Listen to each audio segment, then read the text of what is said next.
Nous sommes jeudi 30 octobre, fidèles téléspectateurs de Chirfla Télévision, bonsoir et merci pour votre fidélité au programme de Chirfla Télévision. Bienvenue dans ce 18h de l'actualité.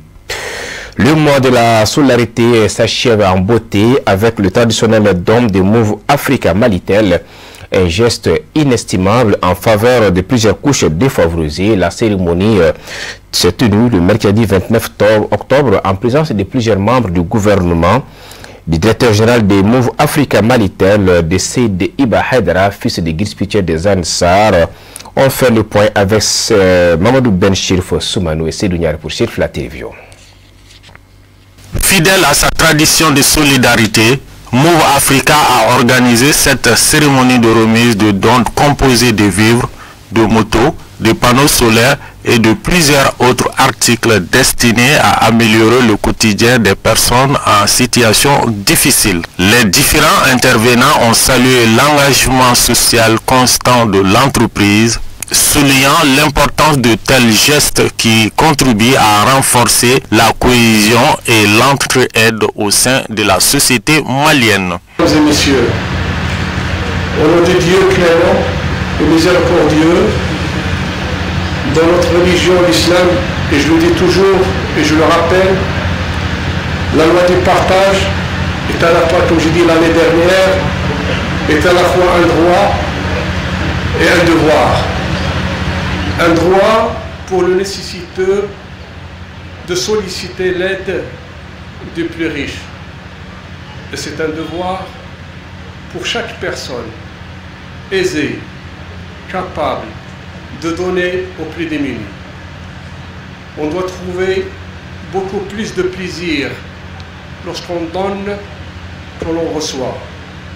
Le partage est aussi recommandé et même exigé lorsqu'on passe par des moments difficiles. Notre prophète sallallahu alayhi wa sallam nous a toujours conseillé le partage. Et il est même arrivé à demander de partager une date si l'on n'a rien à partager. Cette 30e édition du mois de solidarité et de la lutte contre l'exclusion intervient dans un contexte relativement difficile pour notre cher pays du Mali. On traverse une situation relativement difficile qui impacte la qualité de la vie de la population plus que jamais. Cette situation exige de nous non seulement de la compassion, mais surtout de l'entraide, du partage et de la solidarité concrète envers ceux qui ont besoin. Durant cette période transitoire difficile, les besoins sont immenses et les sollicitations sont nombreuses. Mais nous nous sommes efforcés, avec les moyens qui sont les nôtres, pour soulager le plus grand nombre de personnes possible. Tour à tour, les personnalités présentes ont exprimé leur gratitude envers Move Africa Malitel pour cet acte de générosité. Elles ont également mis en avant la valeur du don et de la solidarité, particulièrement à l'endroit des personnes vulnérables. C'est pour moi un réel plaisir de vous adresser la cordiale bienvenue à cette importante cérémonie de donation Move Africa Malitel à l'occasion de la 30e édition du mois de la solidarité et de la lutte contre l'exclusion. En effet, la célébration de la présente édition, à l'instar des années antérieures, le programme du mois s'articule autour de 4 semaines thématiques. Et suivant le chronogramme établi, plusieurs activités se sont déroulées au profit des personnes vulnérables, entre autres la visite aux personnes les plus âgées du district de Bamako et à l'intérieur du pays par les plus hautes autorités du Mali, le lancement du relèvement économique des couches vulnérables, qui est une nouvelle approche d'assistance à laquelle je vous demande de souscrire pour lutter contre la pauvreté sous toutes ses formes. Mesdames, Messieurs, chers invités, ça fait plusieurs années que Move Africa Malitel organise des cérémonies de ce genre en appui au gouvernement du Mali dans le cadre de la célébration du mois de la solidarité. À cet effet, je tiens à adresser mes vifs remerciements à la direction de Move Africa Malitel pour cette noble initiative. Le directeur a déjà énuméré tous les dons qui seront donnés. On ne peut que les remercier. Et monsieur le directeur, soyez rassurés de l'utilisation judicieuse de toutes ces acquisitions. À cet effet, mesdames, messieurs les bénéficiaires, je vous invite à faire usage minutieux de ces dons. Mesdames, messieurs, chers invités, je ne saurais terminer ces propos sans une fois de plus remercier sincèrement la direction de Move Africa Malitel au nom des plus hautes autorités du Mali pour toutes ces actions caritatives et réitérer la disponibilité et l'accompagnement de mon département dans la mise en œuvre de toutes les initiatives visant à soulager la souffrance des populations maliennes. Vive la solidarité dans un Mali de paix. Je vous remercie.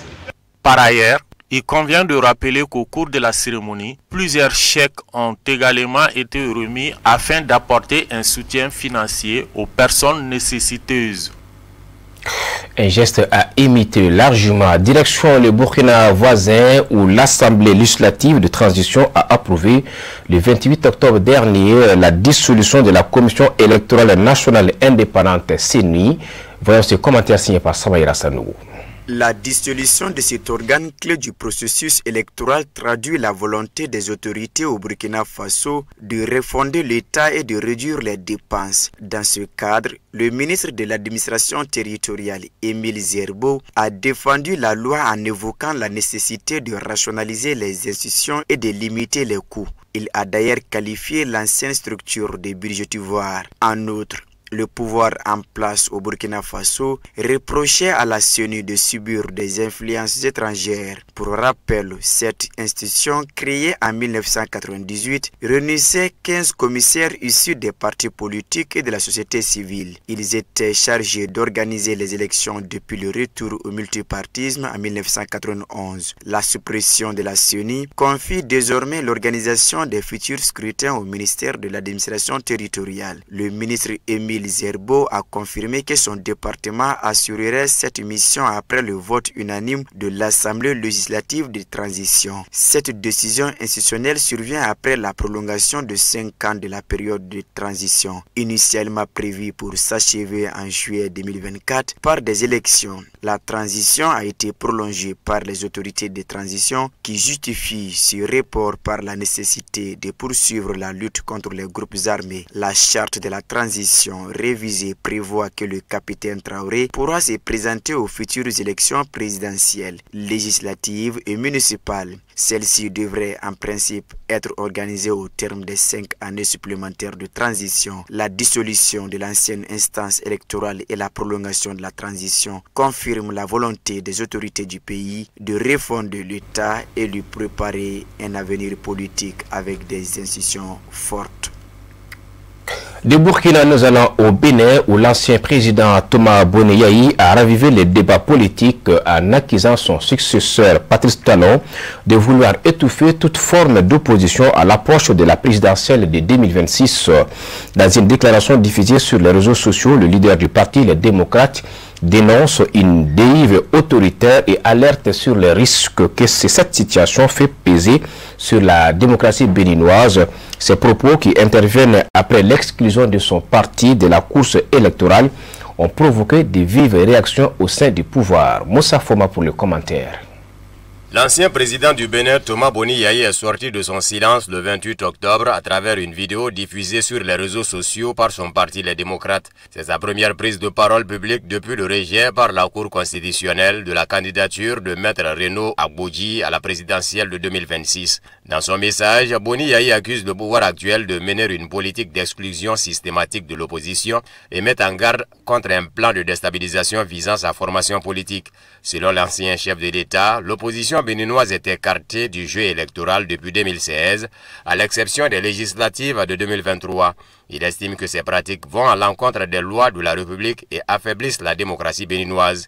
Il révèle également avoir rencontré le président Patrice Talon le 24 octobre dernier lors d'un entretien à huis clos. À l'issue de cette rencontre, Boni Yayi dit avoir compris que le chef de l'État renonce progressivement à faire du Bénin un État de droit et de démocratie et qu'il ne veut plus d'opposition. Pour l'ancien président, cette tendance autoritaire menace directement la stabilité politique du pays. Il met en garde contre le risque d'un glissement vers une gouvernance sans contre-pouvoir où la voix de l'opposition serait réduite au silence. Boni Yayi affirme que la majorité chercherait à affaiblir son parti en tentant de débaucher certains de ses députés et cadres. Selon lui, ces manœuvres viseraient à vider les démocrates de leur substance politique afin d'effacer toute opposition crédible avant l'échéance de 2026. Le gouvernement a rapidement réagi à ces accusations. Son porte-parole Wilfried Mboji a jugé les propos de Boni Yayi pathétiques. Il estime que l'ancien président refuse d'assumer ses responsabilités dans les difficultés internes de son parti et qu'il dramatise la situation pour se repositionner sur la scène politique nationale. À moins d'un an de la présidentielle, la tension entre la majorité et les démocrates prend une tournure préoccupante. Pour les partisans de Boni Yayi, l'exclusion de leur candidat par la Cour constitutionnelle confirme une stratégie visant à verrouiller l'espace politique. Du côté du pouvoir, on défend au contraire le respect strict des règles électorales et l'impartialité des institutions. La sortie de Boni Yayi intervient à un moment où le pays s'interroge sur la solidité de ses institutions et sur la place laissée à l'opposition. Le Bénin, longtemps considéré comme un modèle de démocratie en Afrique de l'Ouest, fait aujourd'hui face à des critiques sur la transparence de son processus électoral et l'équilibre des pouvoirs. En rompant le silence, Boni Yayi tente de raviver le débat sur l'état de la démocratie.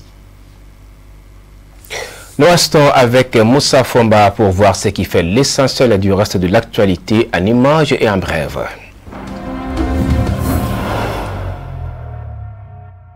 Le gouvernement gambien a lancé un avertissement ferme à l'ancien président Yahya Jammeh après la diffusion d'une note vocale où il annonçait son retour en novembre pour reprendre la tête de son ancien parti. Les autorités de Banjul ont réagi sans attendre. Elles ont affirmé que Jammeh serait arrêté et traduit en justice dès son arrivée sur le sol gambien. Ainsi, cet ultimatum met fin aux rumeurs d'immunité et confirme la détermination du gouvernement à le juger pour les violations des droits humains commises durant ses 22 ans au pouvoir.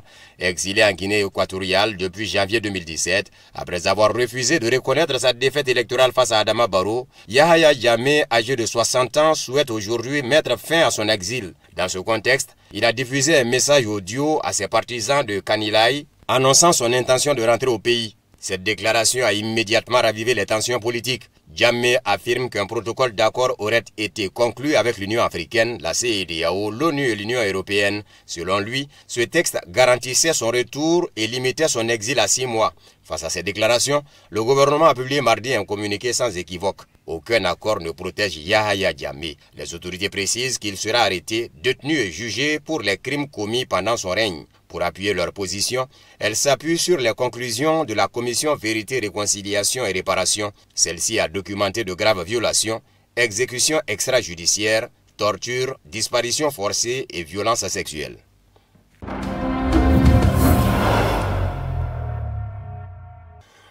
Au lendemain d'un scrutin présidentiel et législatif controversé, Dar es Salaam s'est embrasé sous la colère des manifestants dénonçant l'exclusion de l'opposition. Entre affrontements, incendies et tensions grandissantes, la capitale économique tanzanienne a vécu une soirée chaotique, poussant les autorités à imposer un couvre-feu strict dès la tombée du jour. Tandis que l'armée et la police quadrillent les rues, le pays s'enfonce dans une crise politique aux conséquences encore imprévisibles.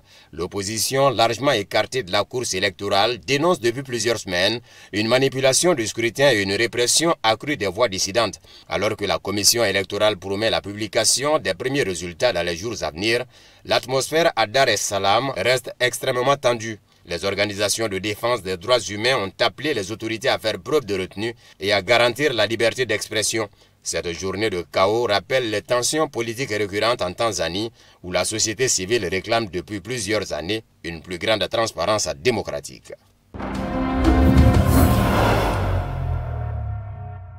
Le déploiement du système de défense antimissile américain Golden Dome pourrait prendre entre 10 à 20 ans et coûter entre 1 à 4 billions de dollars et pourrait ne pas offrir la protection complète promise par le président américain Donald Trump, rapporte le Washington Post. Le Dôme d'Or bouleverserait radicalement la doctrine militaire et militariserait davantage l'espace, un projet comparable à la course à la bombe atomique pendant la Seconde Guerre mondiale et aux missions Apollo sur la Lune.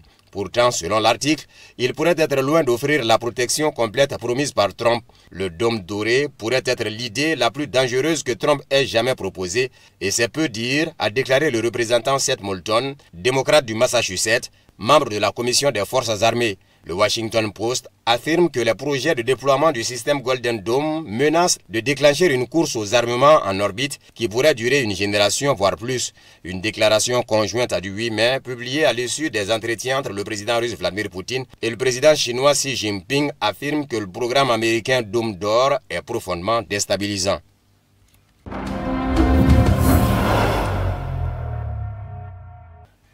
La France et les États-Unis ont environ 10 à 20 ans de retard sur la Russie dans le développement des armes hypersoniques, selon Emmanuel Leroy, spécialiste français de la gestion des risques, qui s'est exprimé auprès de l'agence d'information russe TASS lors du forum Dialogue sur les fausses nouvelles 3.0. Soyons francs, malgré son statut de grande puissance militaire, la France accuse un retard considérable sur la Russie en matière de technologie des missiles balistiques, notamment dans le domaine des armes hypersoniques. Si la France et les États-Unis sont capables de produire des missiles supersoniques, c'est-à-dire des missiles qui se déplacent à une vitesse supérieure à celle du son, ils ne maîtrisent pas encore les capacités hypersoniques. De ce fait, ces deux pays accusent un retard d'environ 10 à 20 ans sur la Russie en matière de technologie nucléaire et balistique, a expliqué Leroy. Il a par ailleurs souligné que le récent déploiement par la France d'un nouveau missile balistique intercontinental ne modifie pas l'équilibre stratégique des forces. Il semble plutôt refléter la volonté du gouvernement Macron d'intensifier les tensions militaires et d'exercer une pression sur la Russie, a ajouté M. Leroy.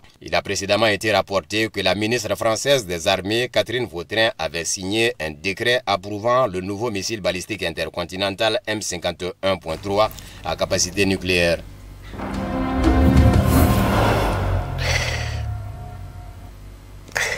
Voilà, c'est sur ces images qui se referment 18h. Merci à vous de l'avoir suivi. Excellente suite des programmes sur Chirfla Télévision.